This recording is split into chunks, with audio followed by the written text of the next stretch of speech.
Olá, pessoal! Vamos aqui com mais uma questão de dicas para a gente revisar o tema Direitos do Advogado para você entrar afiado no seu exame de ordem.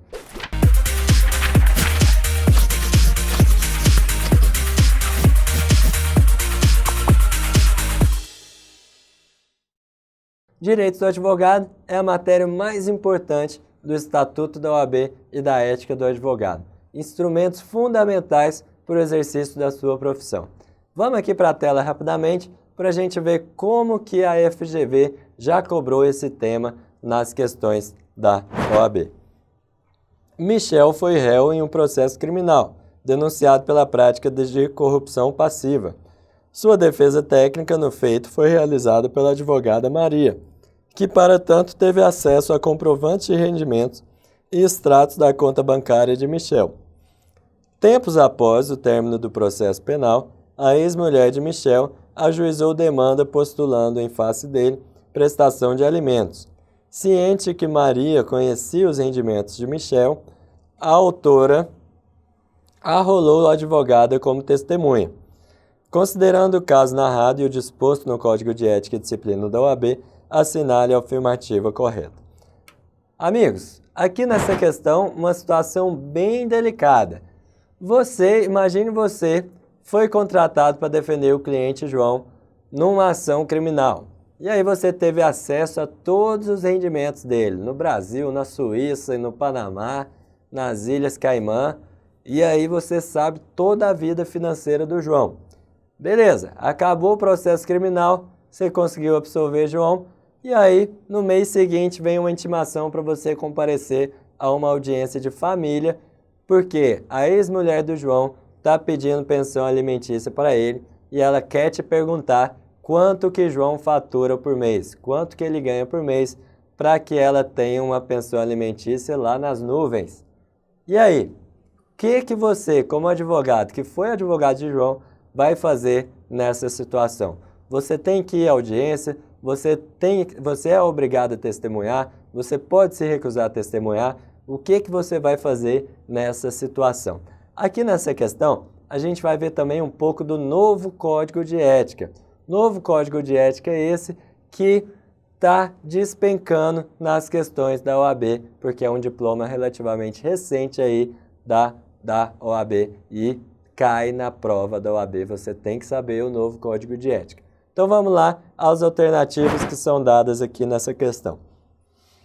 Maria deverá depor como testemunha, prestando compromisso de dizer a verdade e revelar tudo o que souber, mesmo que isso prejudique Michel, uma vez que não é advogado dele no processo de natureza civil. Então, ela é obrigada a depor como testemunha? B. Maria deverá depor como testemunha, mesmo que isso prejudique Michel, uma vez que não é advogada dele no processo de natureza civil, mas terá o direito e o dever de se calar apenas quanto às informações acobertadas por sigilo bancário.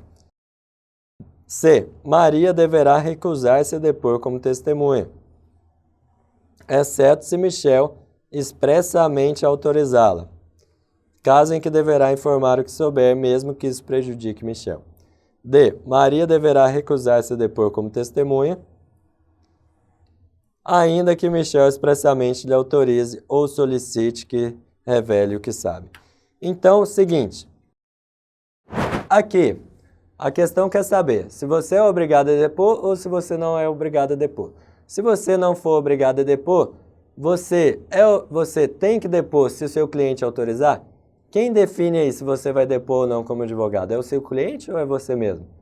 Então vamos lá para o Estatuto da OAB, artigo 7º, inciso 19. São direitos do advogado, olha aqui, recusar-se a depor como testemunha, em processo no qual funcionou ou deva funcionar, ou sobre fato relacionado com pessoa de quem seja ou foi advogado. Então, é direito do advogado recusar-se a depor como testemunha sobre fato relacionado com pessoa de quem seja ou foi advogado. Justamente o caso da questão. Você foi advogado. Mesmo quando autorizado ou solicitado pelo constituinte. Então, não é escolha do seu cliente falar que você pode depor ou não depor. A escolha é pessoal sua, advogado. Do advogado. O advogado que escolhe se depõe ou se não depõe. Mesmo se ele for autorizado, é direito do advogado recusar-se a depor como testemunha, bem como sobre fato que constitua sigilo profissional. Além disso, existe lá o artigo 26 a partir do artigo 35 do novo Código de Ética, também é tratada essa questão. Olha o que o artigo 35 do novo Código de Ética fala.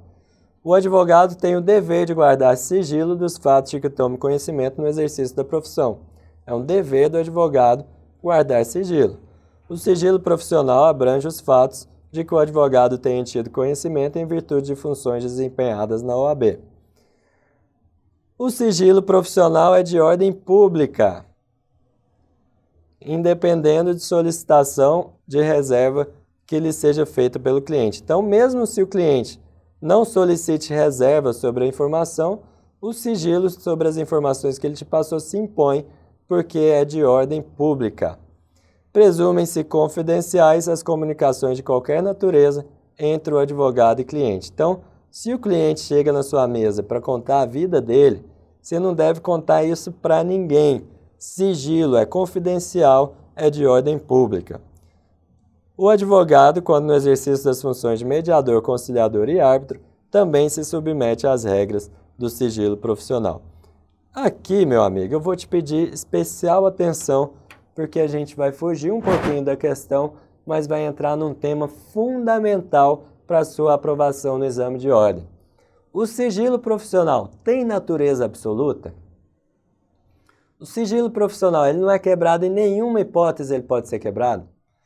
Imagine você, como advogado, chega um serial killer na sua mesa e fala o seguinte, ó, eu quero que você advogue para mim nesse homicídio, mas eu vou sair daqui e vou matar mais 15 pessoas ali no shopping center daqui a 1 hora. E aí, o sigilo profissional vai fazer você ficar quietinho? Claro que não, meu amigo. Existem exceções e o Código de Ética autoriza, tem hipóteses em que esse sigilo profissional pode ser quebrado. Olha aqui que interessante o artigo 37.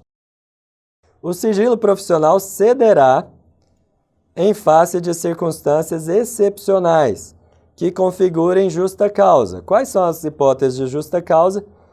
Nos casos de grave ameaça ao direito à vida e à honra, ou que envolvam defesa própria do advogado.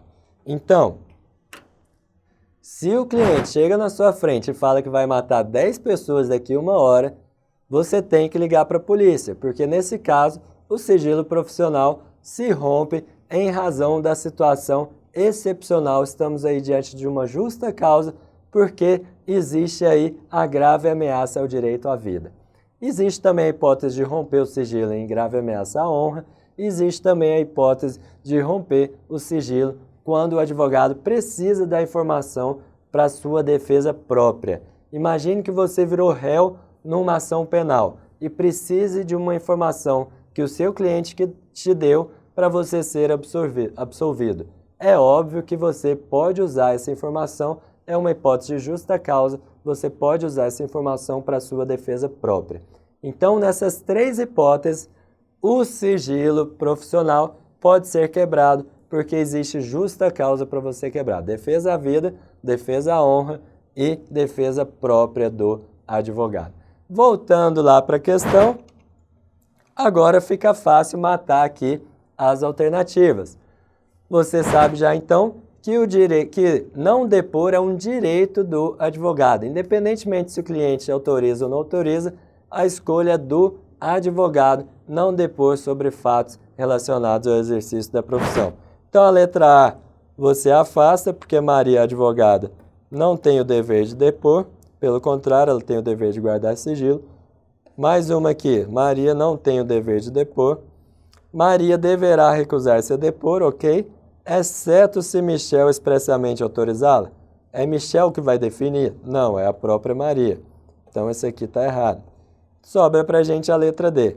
Maria deverá se depor como testemunha, ainda que Michel expressamente lhe autorize ou solicite que revele o que sabe. Então, letra D correta, corresponde ao artigo 7º, inciso 19.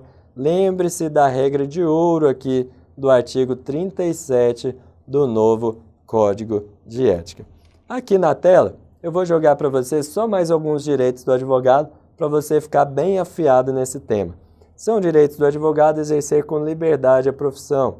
Liberdade é um grande valor da vida do advogado. Comunicar-se com seus clientes, pessoal e reservadamente, mesmo sem procuração, quando estes se encontrarem presos. Então, você tem o direito de comunicar com seu cliente, mesmo sem procuração. 4. Ter a presença de representante da OAB se você for preso em flagrante por motivo ligado ao exercício da advocacia.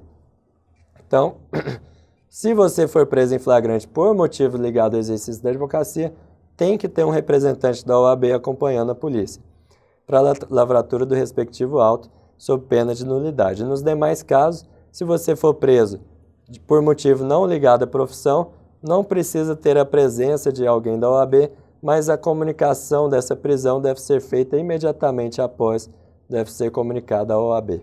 Então, por motivo da profissão, se você for preso em flagrante, tem que ser acompanhado por representante da OAB. Por qualquer outro motivo, basta a comunicação posterior à OAB.